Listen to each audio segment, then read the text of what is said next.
Hi ಎಲ್ಲರಿಗೂ ನಮಸ್ಕಾರ. Welcome to my channel. ಇವತ್ತು ತವಾ ಪಲಾವ್ ಹೇಗೆ ಮಾಡೋದು ಅಂತ ನೋಡೋಣ ಬನ್ನಿ. ತವಾ ಪಲಾವ್ಗೆ ಬಟಾಣಿ, ಆಲೂಗೆಡ್ಡೆ, ಈರುಳ್ಳಿ, ಟೊಮ್ಯಾಟೊ, ಚಿಕ್ಕದಾಗಿ ಹೆಚ್ಚಿಟ್ಕೊಂಡಿರೋ ಕ್ಯಾರೆಟು ಮತ್ತು ಬೀನ್ಸು ಇಷ್ಟು ತೊಗೊಂಡಿದ್ದೀನಿ ತರಕಾರಿಗಳು. ಸ್ಟವ್ ಮೇಲೆ ಒಂದು ಪಾತ್ರೆ ಇಟ್ಟು ಅದಕ್ಕೆ ಒಂದು 5-6 ಸ್ಪೂನ್ ಎಣ್ಣೆ ಹಾಕಿದ್ದೀನಿ. ಎಣ್ಣೆ ಕಾದ್ಮೇಲೆ 1 ಸ್ಪೂನ್ ಸಾಸಿವೆ. ಅದಾದಮೇಲೆ ನಾನಿಲ್ಲಿ ಮೀಡಿಯಮ್ ಸೈಜ್ ಈರುಳ್ಳಿ ಒಂದು ತೊಗೊಂಡಿದ್ದೆ, ಅದನ್ನ ಉದ್ದಕ್ಕೆ ಹೆಚ್ಚಿಟ್ಕೊಂಡಿದ್ದೆ, ಅದನ್ನ ಹಾಕಿ ಫ್ರೈ ಮಾಡ್ಕೊತಾ ಇದ್ದೀನಿ. ಈರುಳ್ಳಿ ಲೈಟಾಗಿ ಫ್ರೈ ಆದಮೇಲೆ ಬಟಾಣಿ ಹಾಕಬೇಕು. ಬಟಾಣಿ ಲೈಟಾಗಿ ಫ್ರೈ ಆದಮೇಲೆ ಆಲೂಗೆಡ್ಡೆ ಹಾಕಬೇಕು. ನಾನಿಲ್ಲಿ ಆಲೂಗೆಡ್ಡೆನ ಮೀಡಿಯಮ್ ಆಗಿ ಕಟ್ ಮಾಡ್ಕೊಂಡಿದ್ದೆ, ಒಂದು 4 ಮೀಡಿಯಮ್ ಸೈಜ್ ಆಲೂಗೆಡ್ಡೆ ತೊಗೊಂಡಿದ್ದೀನಿ. ಈ ತವಾ ಪಲಾವ್ಗೆ ಆಲೂಗೆಡ್ಡೆ ಮತ್ತು ಟೊಮೆಟೊ ಒಂದು ಸ್ವಲ್ಪ ಜಾಸ್ತಿ ಇದ್ದರೆ ಚೆನ್ನಾಗಿ ಟೇಸ್ಟಿಯಾಗಿರುತ್ತೆ.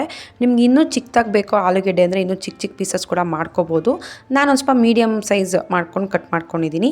ಆಲೂಗೆಡ್ಡೆ ಆದಮೇಲೆ ಕರ್ಬೇವಿನ ಸೊಪ್ಪು ಹಾಕಿ ಚೆನ್ನಾಗಿ ಮಿಕ್ಸ್ ಮಾಡಿ ಆಲೂಗೆಡ್ಡೆನ ಚೆನ್ನಾಗಿ ಫ್ರೈ ಆಗೋಕ್ಕೆ ಒಂದು 2-3 ನಿಮಿಷ ಬಿಡಿ. ಅದು ಚೆನ್ನಾಗಿ ಫ್ರೈ ಆದಮೇಲೆ ನೋಡಿ, ಇವಾಗ ಕಾಣಿಸಲಿ, ಈ ಥರ ಚೆನ್ನಾಗಿ ಫ್ರೈ ಆಗಬೇಕು.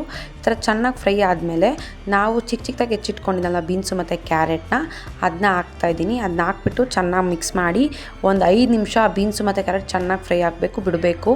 ಈ ಅಡುಗೆ ಮಾಡಬೇಕಾದ್ರೆ ಲೈಟಾಗಿ ತಳ ಹಿಡಿಯುತ್ತೆ. ಏನಕ್ಕೆ ಅಂದರೆ ನಾವು ಆಲೂಗೆಡ್ಡೆ ಹಾಕಿ ಎಣ್ಣೆಲಿ ಫ್ರೈ ಮಾಡ್ತಾ ಇರೋದ್ರಿಂದ ಲೈಟಾಗಾರ ತಳ ಹಿಡ್ದೇ ಇಡುತ್ತೆ. ಆದ್ದರಿಂದ ನೀವು ಆದಷ್ಟು ಲೋ ಫ್ಲೇಮಲ್ಲೇ ಅಡುಗೆ ಮಾಡಿ. ಬೀನ್ಸು ಕ್ಯಾರೆಟ್ ಹಾಕಿದ್ಮೇಲೆ ಒಂದು 5 ನಿಮಿಷ ಬಿಟ್ಟರೆ ನೋಡಿ, ಈ ಥರ ಬೀನ್ಸು ಕ್ಯಾರೆಟ್ ಚೆನ್ನಾಗಿ ಫ್ರೈ ಆಗಿರುತ್ತೆ. ಸೊ ಚೆನ್ನಾಗಿ ಫ್ರೈ ಎಲ್ಲ ಆದಮೇಲೆ ನಾನಿಲ್ಲಿ 1 ಸ್ಪೂನಷ್ಟು ಶುಂಠಿ ಬೆಳ್ಳುಳ್ಳಿ ಪೇಸ್ಟ್ ಹಾಕ್ತಾಯಿದ್ದೀನಿ. ಶುಂಠಿ ಬೆಳ್ಳುಳ್ಳಿ ಪೇಸ್ಟ್ ಹಾಕಿ ಚೆನ್ನಾಗಿ ಮಿಕ್ಸ್ ಮಾಡಬೇಕು. ಈ ರೆಸಿಪಿಗೆ ಟೊಮ್ಯಾಟೊ ಒಂದು ಸ್ವಲ್ಪ ಜಾಸ್ತಿ ಹಾಕಿದ್ರೆ ಚೆನ್ನಾಗಿ ಟೇಸ್ಟಿಯಾಗಿರುತ್ತೆ. ಸೊ ನಾನಿಲ್ಲಿ 4-5 ಮೀಡಿಯಮ್ ಸೈಜ್ ಟೊಮ್ಯಾಟೊ ತೊಗೊಂಡು ಹೆಚ್ಚಿಟ್ಕೊಂಡಿದ್ದೆ, ಅದನ್ನ ಹಾಕಿ ಮಿಕ್ಸ್ ಮಾಡ್ಕೊತಾ ಇದ್ದೀನಿ. ಅದಾದಮೇಲೆ ನಾನು ಒಂದು ಅರ್ಧ ಸ್ಪೂನಷ್ಟು ಅರಿಶಿನ ಹಾಕಿದ್ಮೇಲೆ ನಾನು ರುಚಿಗೆ ತಕ್ಕಷ್ಟು ಉಪ್ಪು, 1 ಸ್ಪೂನ್ ಖಾರದ ಪುಡಿ, ಒಂದು ಅರ್ಧ ಸ್ಪೂನು ಗರಂ ಮಸಾಲ ಹಾಕಿ ಚೆನ್ನಾಗಿ ಮಿಕ್ಸ್ ಮಾಡ್ಕೊಳ್ಳಿ. ಈ ರೆಸಿಪಿಗೆ ಮೇನ್ ಇಂಗ್ರೀಡಿಯೆಂಟ್ ಬಂದುಬಿಟ್ಟು ಪಾವ್ ಭಾಜಿ ಮಸಾಲ. ಇದು ಎಲ್ಲ ಸ್ಟೋರ್ಗಳಲ್ಲಿ ಸಿಗುತ್ತೆ.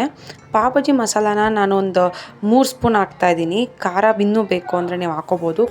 ಎಲ್ಲ ಹಾಕಿ ಮಿಕ್ಸ್ ಮಾಡಿ ಒಂದು 2 ನಿಮಿಷ ಫ್ರೈ ಮಾಡೋಕ್ಕೆ ಬಿಡಿ, ಬೇಯಕ್ಕೆ ಬಿಡಿ. ಅದೆಲ್ಲ ಆದಮೇಲೆ ಕೊತ್ತಂಬರಿ ಸೊಪ್ಪನ್ನ ನಾನು ಚಿಕ್ಕದಾಗಿ ಹೆಚ್ಚಿಟ್ಕೊಂಡಿದ್ದೆ, ಅದನ್ನು ಕೂಡ ಅದ್ರ ಮೇಲೆ ಹಾಕಿ ಚೆನ್ನಾಗಿ ಮಿಕ್ಸ್ ಮಾಡಿ ಒಂದು 2 ನಿಮಿಷ ಚೆನ್ನಾಗಿ ಬೇಯಬೇಕು. ಚೆನ್ನಾಗಿ ಬೇಯ್ಮೇಲೆ ಹಸಿ ಸ್ಮೆಲ್ಲೆಲ್ಲ ಹೋಗುತ್ತೆ. ಅದಾದಮೇಲೆ ಇದನ್ನ ನೀವು ಅನ್ನಕ್ಕೆ ಕಲಿಸ್ಕೊಂಡು ತಿಂದರೆ ತುಂಬಾ ಟೇಸ್ಟಿಯಾಗಿ ತುಂಬಾ ಚೆನ್ನಾಗಿರುತ್ತೆ. ನೀವು ಒಂದು ಸಲ ಮನೇಲಿ ಟ್ರೈ ಮಾಡಿ, ಹೇಗಿತ್ತು ಅಂತ ನನ್ನ ಕಮೆಂಟ್ ಬಾಕ್ಸಲ್ಲಿ ಕಮೆಂಟ್ ಮಾಡಿ. ನನ್ನ ಚಾನಲ್ನ ಸಬ್ಸ್ಕ್ರೈಬ್ ಆಗಿಲ್ಲ ಅಂದರೆ ಈ ಕೂಡಲೇ ನನ್ನ ಚಾನಲ್ನ ಸಬ್ಸ್ಕ್ರೈಬ್ ಮಾಡಿ, ಲೈಕ್ ಮಾಡಿ, ಶೇರ್ ಮಾಡಿ. Thank you.